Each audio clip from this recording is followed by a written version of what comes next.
Max, honest question. Already worried, but go ahead. When someone asks you how your day was, what do you actually say? Honestly, probably fine or not bad. Maybe good if I'm feeling expressive. If you're feeling expressive. So on a very expressive day, you upgrade from fine to good. I live dangerously. But here's the thing. Your day was not just fine.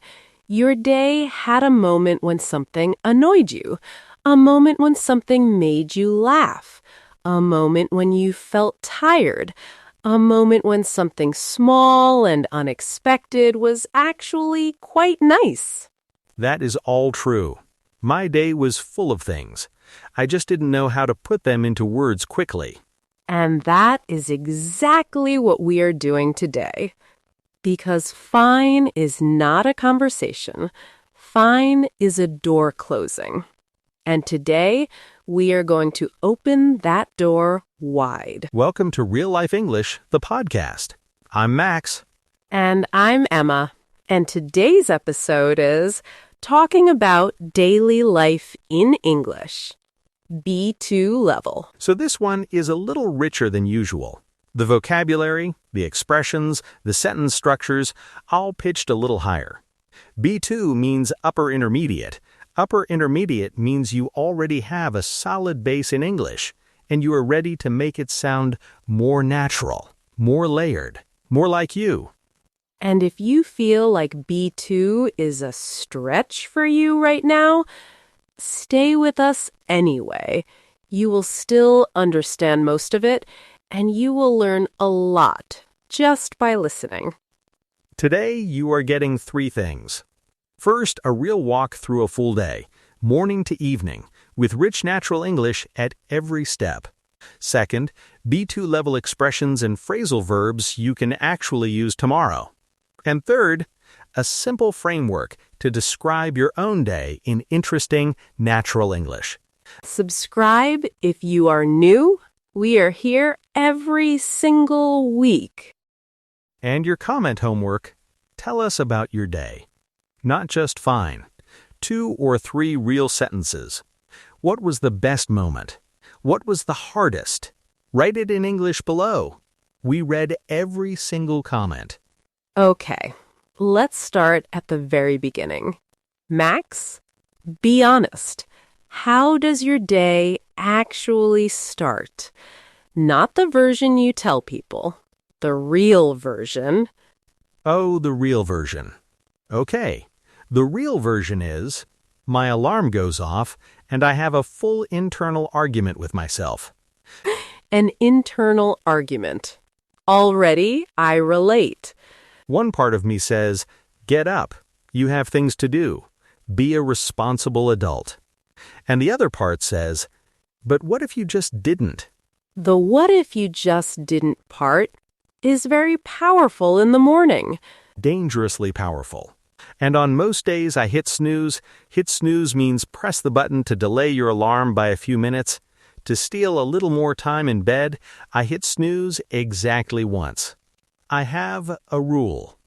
1 snooze only. A 1 snooze rule. That is surprisingly disciplined, actually. It took years to build that rule. Before the rule, I was hitting snooze 4 or 5 times and then scrambling. Scrambling means moving or doing something very fast in a rushed, slightly chaotic way. Scrambling to get ready and arriving everywhere slightly breathless. Slightly breathless and slightly guilty. Always guilty. The permanent morning guilt of someone who hits snooze too many times. And what about you? What does your morning actually look like? Okay. My morning has 2 versions, and which one you get depends entirely on whether I prepared the night before. The night before preparation.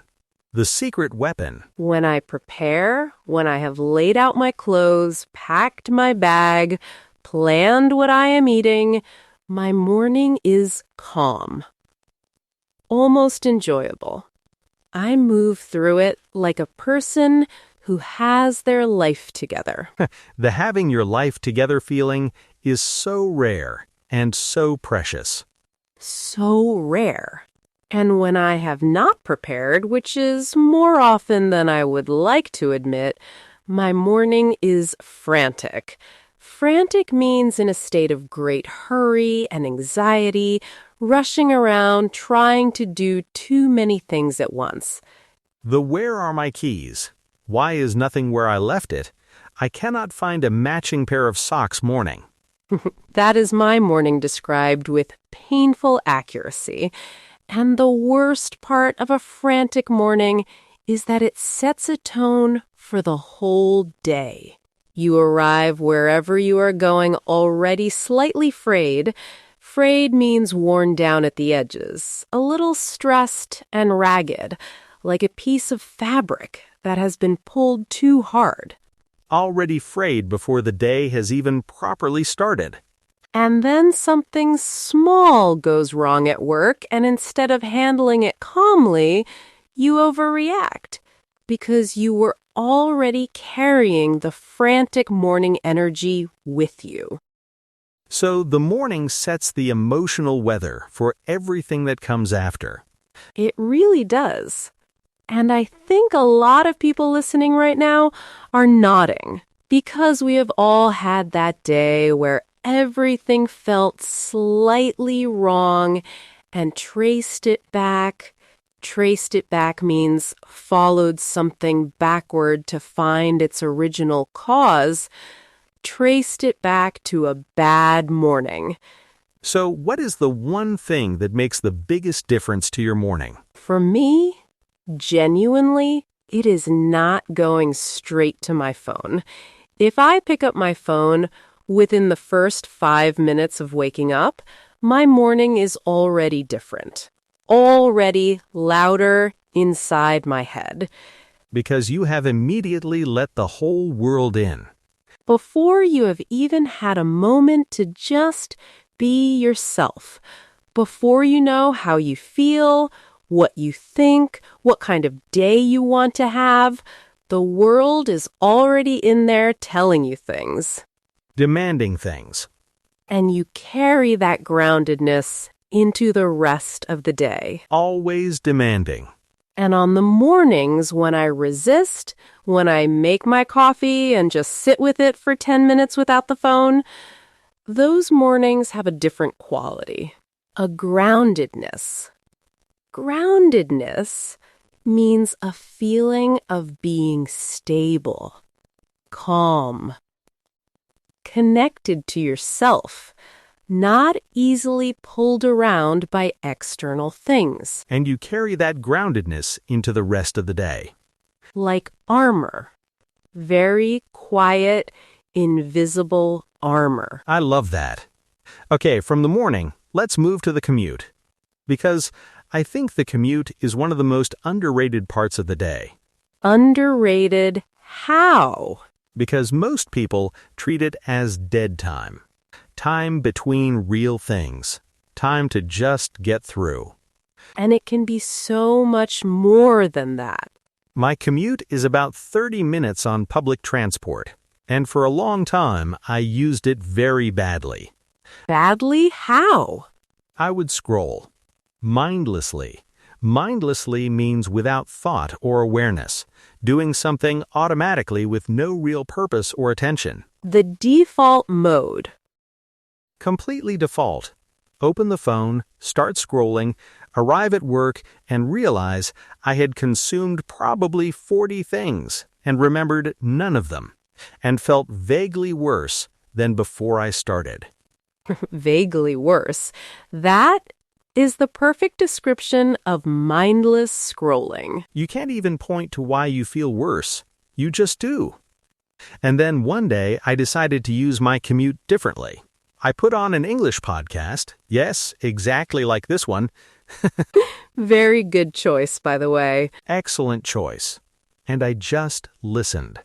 And I arrived at work feeling like I had done something. Like I had used that time instead of just passed through it. And that feeling of having used your time, it also affects how the rest of the day feels. It does. You arrive feeling like someone who is intentional. Intentional means doing things on purpose with clear awareness, not just drifting through your day on autopilot. And intentional people have better days, not because better things happen to them, but because they are actually present for what happens. Exactly. What about your commute? Mine changes. Some days I walk part of it, and on the walking days, I try to notice things, which sounds very simple, but is actually quite a practice. What kind of things do you notice? The light on buildings at different times of day. A shop I have passed 100 times and never really seen. Someone's expression on the street. The particular kind of tired that belongs to a Tuesday morning versus a Friday afternoon. There is a difference. Tuesday morning tired is a very specific kind of tired. It has its own texture. And when I walk and notice things, I arrive wherever I am going feeling more awake, more connected to the actual world rather than just the one inside my phone. Like you have already lived a little before the workday even starts. Exactly that. And let's talk about work, because this is where most of the day actually lives for most people. Okay, work. The place where time moves very strangely. Either incredibly slowly or impossibly fast. There is no in between. None whatsoever. How does your workday usually begin when you actually sit down? On a good day, I do not open my email first. That takes real discipline. It takes everything I have. But I learned that if I open my email first thing, I spend the most energetic part of my morning reacting to other people's priorities instead of working on my own. And your fresh brain gets used up on other people's urgent things. Yes, and by the time I get to my own important work, my brain is already depleted. Depleted means used up, emptied, with not enough left to work well. So you give the depleted version of your brain to your most important work. Which is exactly backwards. So now I try to give the first hour, or at least the first 30 minutes, to one piece of work that actually matters, before I let anyone else in. I do something similar. I call it my anchor task. Anchor task means the one most important thing you have to do that day. The task that holds everything else in place like an anchor holds a boat. And when you finish your anchor task, even if nothing else goes well that day, you have done the thing that mattered. The day has not been wasted. That is such a useful reframe. Reframe means to look at something from a different angle, to change the way you think about or describe something. And for me, knowing what my anchor task is means I have to prioritize. Prioritize means to decide what is most important and give it your attention first, before other things. Which sounds obvious, but is genuinely hard when everything feels urgent. Everything always feels urgent. That is the trick your brain plays on you. Urgency and importance are not the same thing, but they feel the same in the moment. Yes, the email that just arrived feels urgent, but the project you have been putting off for a week is important, and the urgent thing always shouts louder than the important thing. So the important thing gets pushed aside again and again until it becomes both urgent and important. And then you are in a real mess. The real mess. I know that situation very personally. Don't we all? What about the middle of the day? Do you take a proper lunch break? I try to. And I say try because I used to be terrible at this. In what way? I would eat at my desk while continuing to work, which sounds productive but is actually, I have since learned, quite counterproductive. Counterproductive means having the opposite effect of what you intended, making things worse instead of better. Because your brain never gets to actually stop. It just keeps going. And you arrive at the afternoon already tired in a way that a few minutes of desk eating never fixed. Whereas a proper break, even 20 minutes of actually stepping away, going outside, eating without a screen, changes the whole afternoon. You come back more refreshed. Refreshed means feeling new energy and alertness after a rest, like you have been reset slightly. and the work you do in the afternoon is better, faster, less prone to mistakes. So taking the break is not laziness. It is actually the more productive choice. Which is the kind of thing that sounds obvious and is very hard to actually believe when you are sitting at your desk feeling like you cannot stop. The guilt of stopping is real. Very real. Especially in work cultures where being visibly busy is prized. Prized means highly valued, treated as something important and worth having. And I think a lot of listeners know exactly this culture. The culture where leaving on time makes you look like you don't care, where taking your full lunch break makes you look lazy. And you sit there doing your best work at 6 p.m. with an exhausted brain, just to be seen doing it. While someone else goes home at 5 and does better work tomorrow because they rested. The irony is very real. Okay, let's talk about the afternoon, because for me this is the most psychologically interesting part of the day. The afternoon slump. The 3 p.m. problem. Without fail.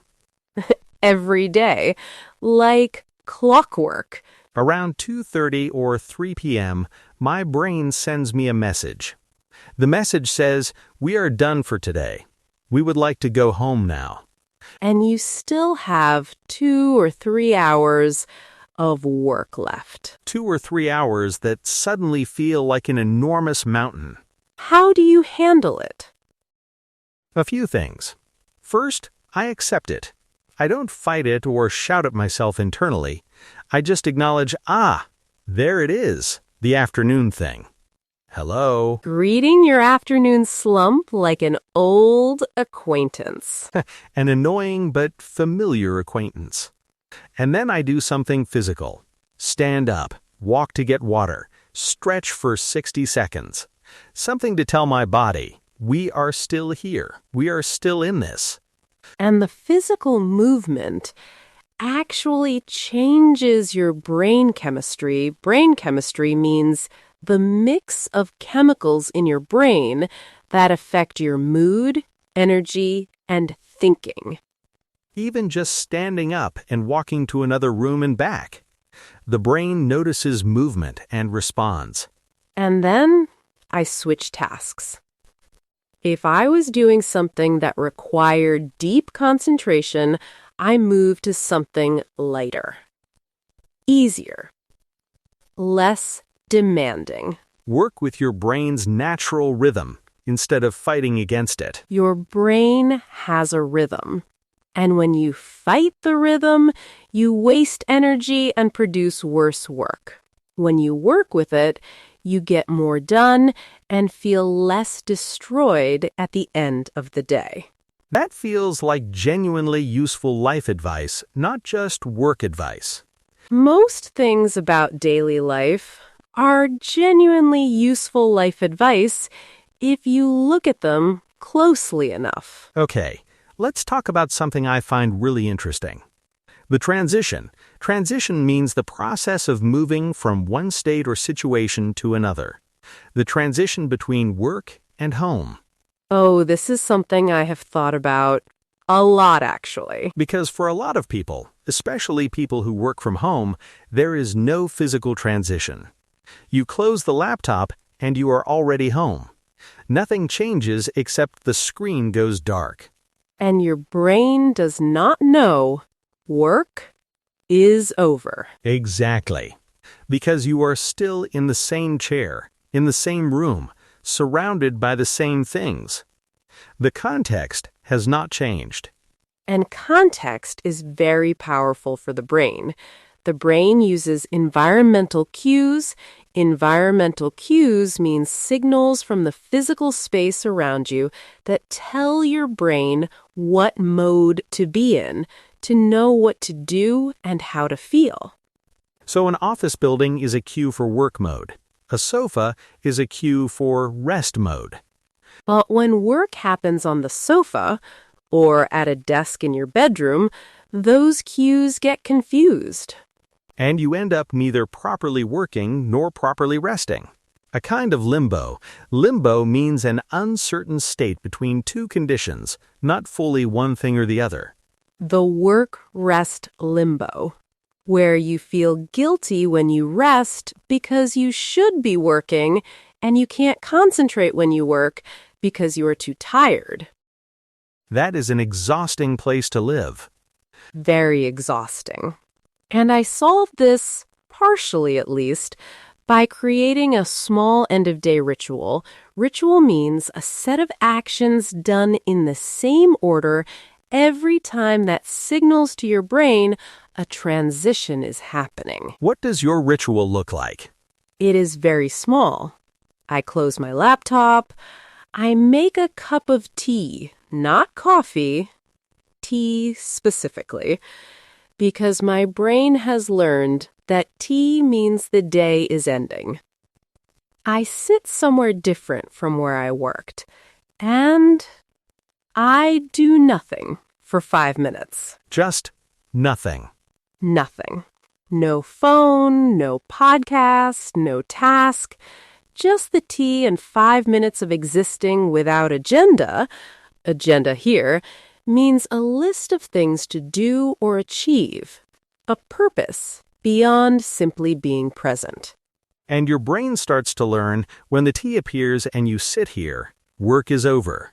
It takes a few weeks of doing it consistently, but once the association is built, the ritual does the work for you. Your brain starts to decompress. Decompress means to gradually release pressure and tension, to slowly unwind and relax. Almost automatically. Almost automatically. And the evening that follows feels more genuinely restful, more like recovery, rather than just time passing while you remain vaguely stressed. I want to push back gently on something here. Go ahead. I think the advice to have a ritual and protect your evenings is wonderful, and I believe in it. But I also think we need to acknowledge that for some people, parents of young children, people with demanding jobs, people caring for elderly relatives, the evening is not a peaceful space they can design. That is a completely important point. Not everyone's evening is theirs to shape. Some people's evening is immediately someone else's needs. Dinner to make, children to put to bed, calls to take, things to handle. And for those people, the ritual might be 30 seconds instead of 5 minutes. A single deep breath before walking through the door. One deliberate thought. I am home now. That is enough of a signal. Even the smallest intentional pause between modes is better than no pause at all. Because the pause says, I noticed, I am transitioning. I am here now. And that noticing, even for 30 seconds, is an act of care toward yourself. In whatever form you can manage it. 30 seconds or 5 minutes or anything in between. And then The evening itself. What do your evenings look like on the best nights? On the best nights, and I want to be honest that the best nights are not every night, but on the best nights, my evening has a kind of texture. Texture here means a quality of richness and variety, different layers of experience, rather than flat sameness. I love that word for it. Texture.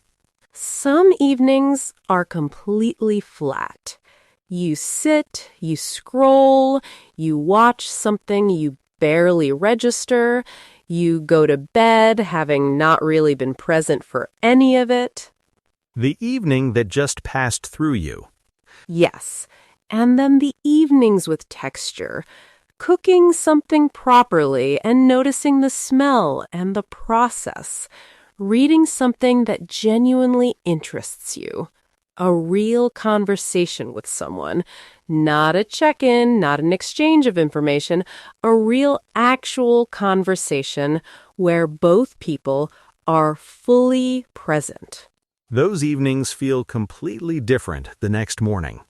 You wake up feeling like you actually lived yesterday, not just survived it. And I think that is the difference worth aiming for. Not a perfect day. Not a productive day by every measurable standard, just a day that you were genuinely present for. A day you actually lived. Let's zoom out for a moment. Because daily life looks and feels very different depending on where you are in the world. The structure of a day, what time you eat, how you commute, what evenings look like, when you sleep, all of this varies enormously across cultures. In some countries, lunch is the main meal of the day, a proper sit-down event that can last an hour or more. Work stops. The world slows down. And in others, lunch is something you eat quickly at your desk so you can keep going. And both of those approaches say something real about how that culture values time, rest, food, and the body. The Spanish concept of the siesta, a short rest in the middle of the day, is often laughed at or seen as lazy in faster-paced cultures. But research actually shows that a short rest in the afternoon, even 10 or 15 minutes, significantly improves cognitive performance for the rest of the day. Cognitive performance means how well your brain thinks, concentrates, remembers, and makes decisions. So the siesta might be one of the most scientifically sensible daily habits that exists. And we dismissed it because it doesn't look productive. Looking productive and being productive are very different things. And a lot of daily life advice confuses the two. If you are listening from a culture where rest in the middle of the day is normal, you might have something the rest of the world is slowly trying to rediscover. And if you are listening from a culture where the pace is relentless and stopping feels impossible, you are not alone. And you are also allowed to build small moments of stillness into your day, even if your culture does not build them in for you. You are allowed to decide that your lunch break is yours, that your commute can be quiet, that your evening belongs to you. Not every day, not perfectly, but sometimes. And sometimes is a start. Wherever you are in the world, your daily life has a rhythm. And paying attention to that rhythm, learning to work with it instead of against it, that might be the most useful thing you take from today. All right. Here is your practical framework for today. We are calling it the Daily Life Story Map, 6 sentence starters that help you describe any day in rich, natural B2 English. 6 starters. Learn them and you can describe any day, good, bad, ordinary, exhausting, in interesting English. Starter 1. Describing your morning. My morning got off to a. Start because, for example, my morning got off to a slow start because I hit snooze twice and ended up scrambling to get ready. Or, my morning got off to a surprisingly good start because I had prepared everything the night before and actually had time for a proper coffee. Starter 2. Describing your commute or journey. On the way to, for example, on the way to work, I put on a podcast and actually arrived feeling more awake than when I left. Or, on the way to my meeting, I got stuck in traffic and spent 20 minutes talking to myself in English practice, which probably looked strange, but helped enormously. The in-car English practice. A classic. Starter 3. Describing something at work or during your day. The most part of my day was when, for example, the most draining part of my day was a 2-hour meeting that could have been an email. A sentence understood by everyone, everywhere. Or, the most satisfying part of my day was finally finishing something I had been putting off for a week. That particular kind of relief is genuinely one of life's small pleasures. Starter 4. Describing the afternoon. By the afternoon, I was feeling, for example. By the afternoon, I was feeling completely depleted, so I stepped outside for 10 minutes and it genuinely helped. Or, by the afternoon, I had hit my stride. Hit my stride means reached a comfortable, efficient pace where things are flowing well, and I managed to get through everything on my list. Starter 5. Describing the transition home. When I finally finished for the day, I made a deliberate point of not checking my phone for the first 30 minutes at home. Or, when I finally finished for the day, I was so tired I just sat in silence for a while, and honestly, that was exactly what I needed. Starter 6. Describing your evening. My evening was, which meant, for example, my evening was surprisingly wholesome. I cooked something proper, read for an hour, and went to bed earlier than usual, which meant I woke up feeling almost like a functioning human being. Almost like a functioning human being. The bar is realistic, and I respect it. Let's hear the starters all together as one full description. Imagine someone called Sarah. She says, "My morning got off to a frantic start because I forgot to set my alarm properly. On the way to work, I was too stressed to listen to anything, so I just let myself be stressed and arrived slightly frayed. The most draining part of my day was back-to-back meetings with no break in between. By the afternoon, I was feeling completely depleted, so I stepped away from my desk and walked around the block once. When I finally finished for the day, I sat in the car for 5 minutes before going inside, just to transition. My evening was quiet and wholesome and exactly what I needed." That is a complete, rich, honest description of a day using natural B2 English. And every one of you listening right now can do exactly that. 6 starters. That is your map. Use them tomorrow. Word tour time. Let's walk through today's vocabulary together. This is B2 level, so these words are a little richer than usual. Max, start us off. First, scrambling. Moving or doing something very fast in a rushed, slightly chaotic way. Example 1. I was scrambling to find my keys while already 5 minutes late. Not my finest morning. Example 2. The team was scrambling to finish the report before the deadline. Did you catch that one earlier when we used it? Next, frantic. In a state of great hurry and anxiety, rushing around trying to do too many things at once. Example 1, the morning was completely frantic. I left the house without eating and arrived at work already exhausted. Example 2, she sounded frantic on the phone, so I knew something had gone wrong. Did you hear that one? Frayed, worn down at the edges, a little stressed and ragged, like fabric that has been pulled too hard. Example 1. By Friday afternoon, I felt completely frayed, like I had nothing left. Example 2. You could see in his expression that his patience was fraying. Did you catch that? Groundedness. A feeling of being stable, calm, and connected to yourself, not easily pulled around by external things. Example 1, those 10 phone-free minutes in the morning gave her a groundedness that lasted most of the day. Example 2, he had a quiet groundedness about him. Nothing seemed to knock him off balance. Did you hear that one? Used up, emptied, with not enough energy or resources left to work well. Example 1.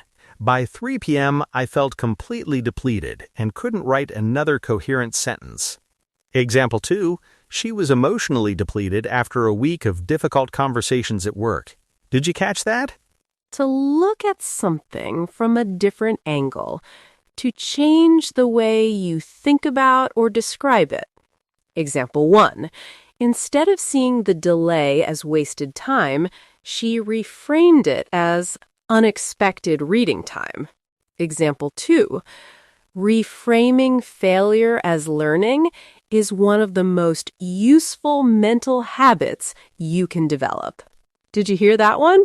Environmental cues. Signals from the physical space around you that tell your brain what mode to be in. Example 1. Working from the same spot every day creates strong environmental cues that help your brain shift into focus mode. Example 2. She rearranged her workspace to create better environmental cues for concentration. Did you catch that? A set of actions done in the same order every time, signaling to your brain that a transition is happening. Example 1. Her end-of-day ritual was simple but effective. Tea, a different chair, 5 minutes of silence. Example 2. Morning rituals are powerful not because of what you do, but because of what they signal to your brain. Did you hear that one? To gradually release pressure and tension, to slowly unwind and relax after stress or intensity. Example 1. He needed at least 30 minutes to decompress after work before he could be fully present at home. Example 2. A walk after a difficult day helps me decompress better than anything else I have tried. Did you catch that? And our last word, texture. Used here to mean richness and variety, different layers of experience rather than flat sameness. Example 1, the best evenings have texture, cooking, reading, a real conversation, some quiet, not just hours of scrolling. Example 2, her daily life had a texture that made even ordinary days feel worth living fully. Did you catch that one? We are at the end. And I want to leave you with one thought that I think ties everything together. Go ahead. Your daily life, the morning alarm, the commute, the desk, the afternoon slump, the transition home, the evening. It is not just the background to your real life. It is your real life. And how you move through it, whether you are present or absent, intentional or automatic, rushed or grounded, that shapes everything. Not the big moments, not the holidays and the achievements and the dramatic turning points. The Tuesday, the ordinary Wednesday, the Friday that felt long. Those days are your life, and they deserve to be lived properly and described properly in whatever language feels most like you. And today, that language is English. 6 starters. Try them tomorrow. Describe your day to yourself in English on the way home. See what comes out. Your comment homework, tell us about your day. 2 or 3 real sentences. Not fine. Something real. We read every single comment, and we genuinely love hearing from you. And if this episode helped you today, share it with one person who is learning English and wants to sound more natural, more confident, more like themselves in this language. Because that person is already in there. They just need the words. Thank you so much for being here with us today. I'm Emma. And I'm Max. Live your day fully and find the English for it. We will see you in the very next episode. Bye! Bye for now.